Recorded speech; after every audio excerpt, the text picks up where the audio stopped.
Look, the polls we had showed that it was a neck-and-neck race. Would have been down to the wire. But what happened was a number of my Democratic colleagues in the House and Senate thought that I was going to hurt them in the races. And I was concerned if I stayed in the race, that would be the topic. You'd be interviewing me about why did Nancy Pelosi say, why did someone, and I thought it'd be a real distraction. This is my video update on this Sunday morning, August the 11th. Let's talk about some news. And let's start things off with the situation in Kursk, the great Ukraine-Zelensky Kursk invasion. And the collective West, some of the media outlets of the collective West are now running with the story that the Kursk invasion, this incursion into Russian territory, is a huge embarrassment for Putin and could possibly lead to his downfall. That is the narrative that some collective West publications are going with. The Telegraph, they have an article with the title, "Ukraine has just humiliated Putin. Long may it last. Kiev forces have advanced into Russian territory. This may mark a turn in the West's fortunes in the struggle against the Kremlin's despot." This article was published, I believe it was published August the 9th or August 10th. And it talks about how this incursion, this may have been the event that will turn everything around for the collective West and for the Zelensky regime. And very embarrassing for Putin. So embarrassing that perhaps, just maybe, there may be a change in the Kremlin. Not going to happen. Not going to happen, but they're hoping. But they're hoping and they're pushing out this narrative. Maybe if they say it enough times that Putin will be regime changed, if they just wish it, hard enough, then maybe it'll happen. That is the strategy, the hope strategy. But a lot of collective West publications, they are saying that yeah, this Kursk incursion sounded good, but maybe this was a bad idea. It sounded good when we were thinking this thing up, invading Russia, taking the Kursk nuclear power plant, forcing Putin to negotiate on our terms. It sounded like a good idea, but it's not turning out so good. That is what a lot of collective West mainstream media outlets are now talking about. The Sunday Times, they put out an article with the title, "Invading Russia is Zelensky's riskiest decision yet." That is coming from the Sunday Times. And Germany's Spiegel, they put out an article with the title, and this is via Translate, but the title is "The Kursk Maneuver." I imagine the title is "The Kursk Operation." The Kursk operation could initiate the military end of Ukraine. For the first time, Ukrainian troops have advanced to Kursk in Russian territory. Military expert Gustav C. Gressel explains what Ukraine's purpose is to do with the operation and why the attack could be dangerous for it. So this military expert, he talks about the Kursk operation, and when he was asked by the Spiegel reporter the purpose of the operation, this military expert says that the purpose was for Ukraine to get territory and to try and hold on to that territory so that they can negotiate with Russia from a position of strength by holding on to Russian territory.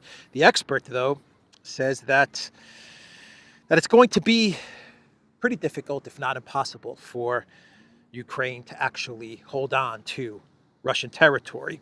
He said that it's fairly, I don't want to say simple, but it's not difficult for the Ukraine military to cross over this area in Kursk, to have crossed over into Kursk, and to have captured some Russian territory. But holding on to the territory is a different thing altogether. The collective West, they found the weak spot in the Russian border. Ukraine quickly exploited this weak spot, the Ukraine military. But now the problem is, how do you hold on to this territory? And the military experts said that given Russia's huge military advantage over Ukraine, he just doesn't see it happening. And then the Spiegel reporter asked him, okay, so if the goal of this operation was to hold on to Russian territory so that you can negotiate with Russia from an advantageous position, what happens next? What could have been the best case scenario? What could be the best case scenario in this operation? That is what the reporter asks this military expert. And the military expert says, well, look, the best case scenario is that maybe, just maybe, Ukraine can make its way to the Kursk nuclear power plant, and then they can negotiate with Russia, perhaps negotiate some sort of a swap. This is what the Spiegel reporter asked this military expert. Let's look at the possible scenarios. What could the advance in Kursk change during the war? Gressel, the military expert, said, at best, the Russians failed to stop the Ukrainians. The Ukrainians can still gain more terrain. You would control a coherent territory, including important strategic infrastructure, such as the Kursk nuclear power plant. Putin would engage in negotiations. And Spiegel asks, with what result? Gressel says, in the end, there would be an agreement. Russia and Ukraine would exchange areas, such as Kursk, against the occupied territories around Kharkiv, and there would be a kind of ceasefire. So that's the best case scenario from this operation that Spiegel asks his military expert. And the military expert made it a point to say, I don't see the best case scenario actually playing out. So the Spiegel reporter asks the military expert, okay, so what's the worst case scenario? And the military expert pretty much says, Ukraine's going to get wiped out. They can't hold the territory. Russia has a huge advantage in just about everything. In everything, Russia has a huge advantage. And what's most likely going to happen is the worst case scenario. Russia annihilates the Ukraine military in Kursk. This turns into a big military and political debacle for Zelensky. And then Russia goes on the offensive. Thousands of Ukrainian soldiers are annihilated or captured. If they can retreat, fine, but it turns into a huge freaking debacle for Zelensky. And it turns into a huge debacle, the military expert said, for Germany as well, because he says that German tanks, German weapons were used in this incursion, and the German government, they gave their blessing to Ukraine to use the German weapons to invade Russian territory, something that's very unpopular with the German public. So this turns into a political catastrophe for Chancellor Scholz, Pirate Scholz, the pirate chancellor of Germany. Anyway, that's Spiegel. You know, Spiegel is, this military expert is basically admitting that the purpose of the operation was to gain terrain quickly enough all the way up to the Kursk nuclear power plant, and then to negotiate some sort of trade. But now that everything has stalled, it's not going to happen. So the worst case scenario is going to play out. And I think the collective West media, they're either not going to report on the Kursk incursion, they're just going to ignore it, or they are going to prep their readers for the eventual debacle. This was a bad idea, is what they're going to say. But it was Zelensky's idea.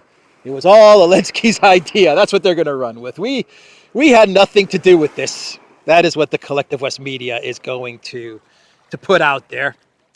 Zelensky, he actually made a statement yesterday about the operation in Kursk. And Zelensky said that Ukraine is pushing war into the aggressor's territory. He was meeting with military officials, and I believe Syrskyi was at the meeting as well.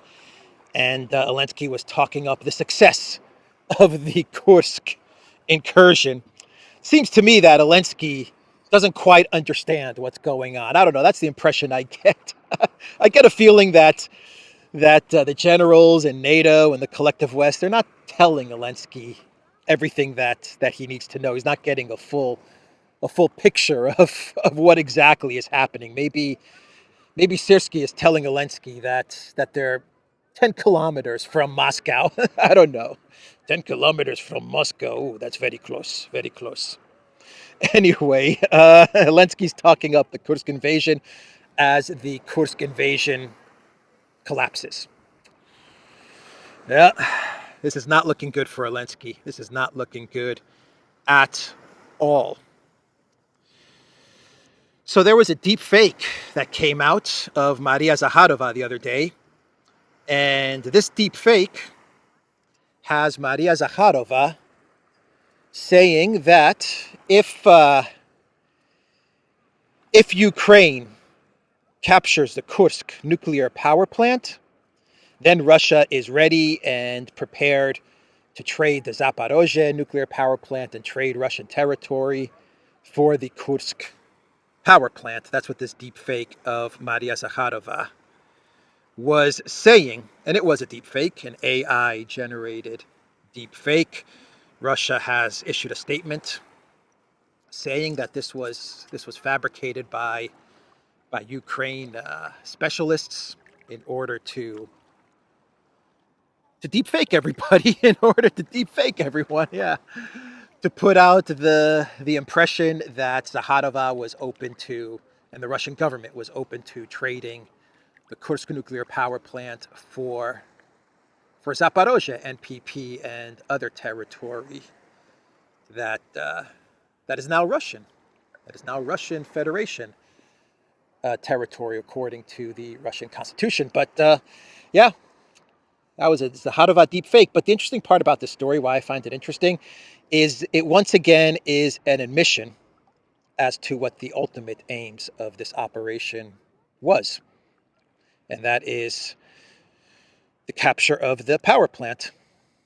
That's what this was all about. That's why they came up with this deep fake of Maria Zakharova saying, yeah, we'll trade. We'll trade one power plant for another power plant. One power plant for territory. We're starting to get a very clear picture as to what this incursion was all about.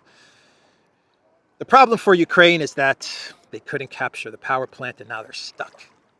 Now they are stuck, and the Russian military, they've brought in all of their weapons and artillery and reserves, and everything is in position now to annihilate the Ukraine military.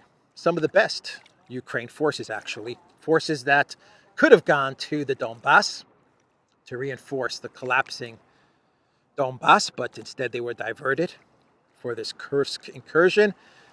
And they're in big trouble. Very big trouble. They have Kharkov. They're in big trouble there. Now they have to deal with Kursk in this front, in the Sumy direction, and in Donbass.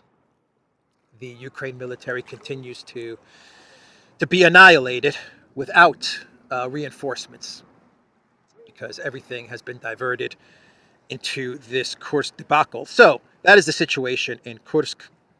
It looks like the collective West media, not all of it, there's still some collective West media that has decided to go with the Putin regime change narrative, But it does look like most of the collective West media, they're prepping everybody for what's going to be a huge debacle in Kursk. But it's all going to be blamed on Zelensky. The U.S., the EU, they're not going to, NATO, they're not going to take any of the blame. They're not going to accept any of the responsibility for planning this this ridiculous incursion into Russian territory. It's all going to fall on Zelensky. And then we're going to see what happens when all the blame is placed on Zelensky and some of Ukraine's best soldiers are trapped, have to retreat, or are captured by the Russian military. What does Zelensky do? What does he do? I just get the impression that he hasn't quite understood what's happening. That's the impression I get. We'll see. We will see. So now let's turn to this Trump hacking. The Trump campaign was hacked, according to Politico. Internal messages hacked by Iran. Here is what Politico is saying. We received internal Trump documents from Robert, in single quotes.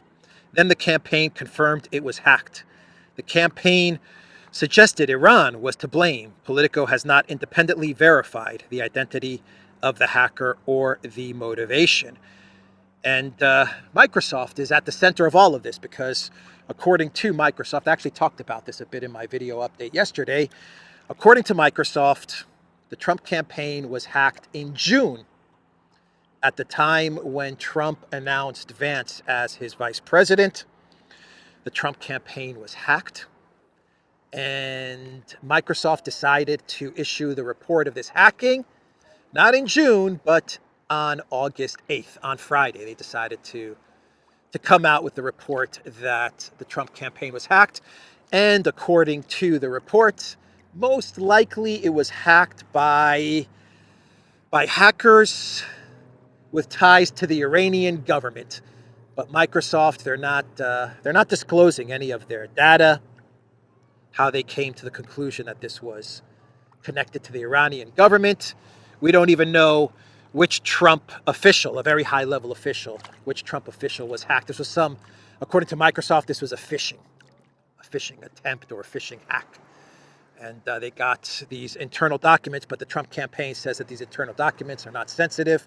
This is pretty much public information, or most of it was already disclosed to the public. So nothing secret is going to be revealed. But interesting timing, huh? Very interesting timing. Microsoft releases this report, which claims an Iranian hack at a time when we are all waiting. The entire world is waiting to see what happens with Iran's retaliation. Actually, CNN is reporting that Iran and the axis of resistance, they are ready.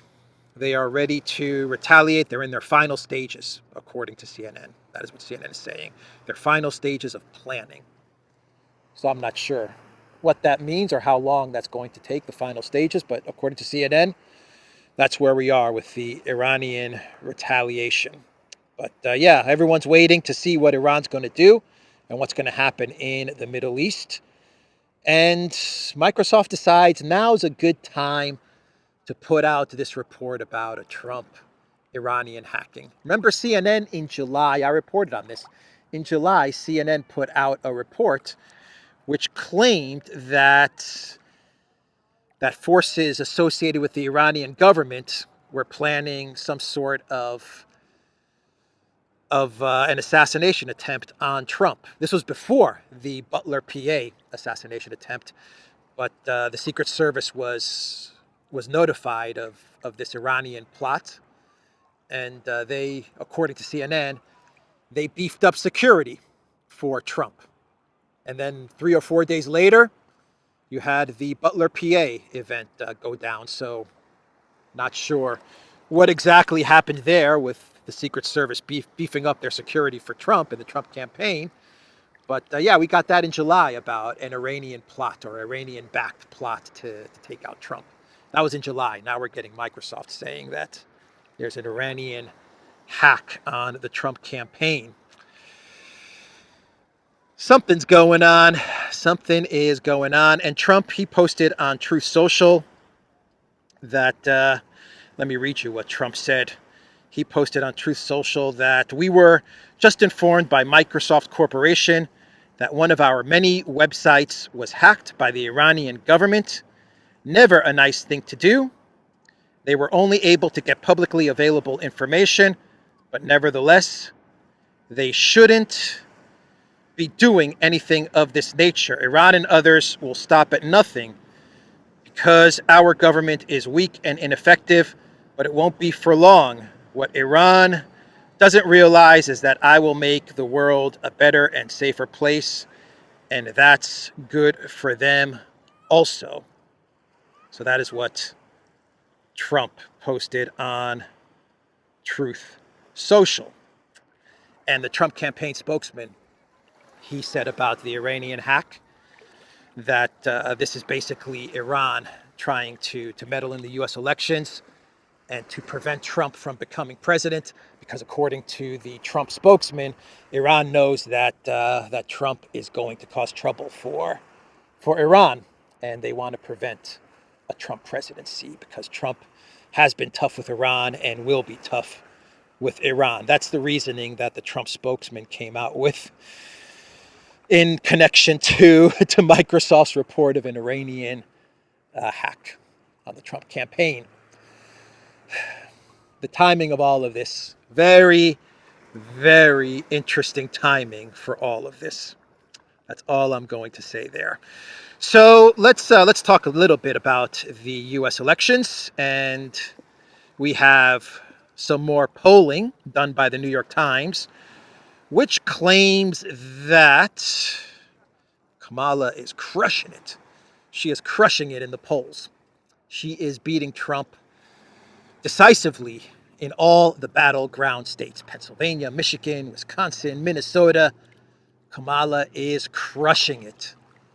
4-point lead, 6-point lead, 600-point lead. Kamala is she's on her way to a landslide victory, if you believe the New York Times polls. Maybe New York Times is correct, but when you look at the actual poll, how it was conducted, very biased towards the Kamala Harris campaign and towards the Democratic Party. Very biased. But that's the Jedi mind trick. That is the Jedi mind trick that is taking place right now. Kamala is the best. Kamala is energy. Kamala is change for the better. Even though she's been the vice president for Biden for almost 4 years now, but they want us to believe that Kamala is going to be something different. She's going to be able to change things, to change the policies of the Biden administration, of which she was the vice president. But anyway, that's what they're running with. And the Jedi mind trick is that she is energizing the party. She's unifying the party.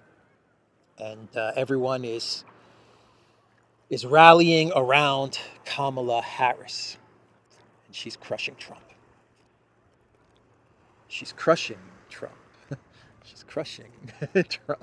Maybe she is, though. I don't believe the polls at all. But who knows? We'll see. We're still very early into this whole election, Biden coup, Kamala in story. We're still very, very early into this. We still have a few more months to go and 3 debates. So let's see how all of this plays out. Kamala yesterday. Let's get into clown world territory. This is a good way to segue into clown world, because yesterday Kamala was at a rally, and she announced one of her big policy initiatives, and that is that she will not tax tips. That is what she said. She will not tax tips for waiters, tips. Tips. Tips. She's not going to tax tips. This is Trump's idea. This is all Trump's idea, and Kamala Harris made it her own. But even the mainstream media, they had to run stories saying, yeah, this was actually Trump's idea. You know they didn't want to run these stories. You know they didn't want to run with titles saying that Kamala took this idea from Trump, but they had to. Newsweek says Kamala Harris supports Trump's plan to eliminate taxes on tips. And the Associated Press ran with an article, Harris pledges to work to end taxes on tips for service industry employees, echoing Trump vow. Yeah, so they had to admit Trump came up with no tax on tips idea first. But Kamala Harris, she's going to work on eliminating taxes on tips, which is an interesting claim, an interesting statement from the Associated Press and from the Kamala Harris campaign, because if she really wanted to end taxes on tips, why didn't she do it during her 4 years as vice president? I don't understand. This is such a great idea. This is such a great initiative.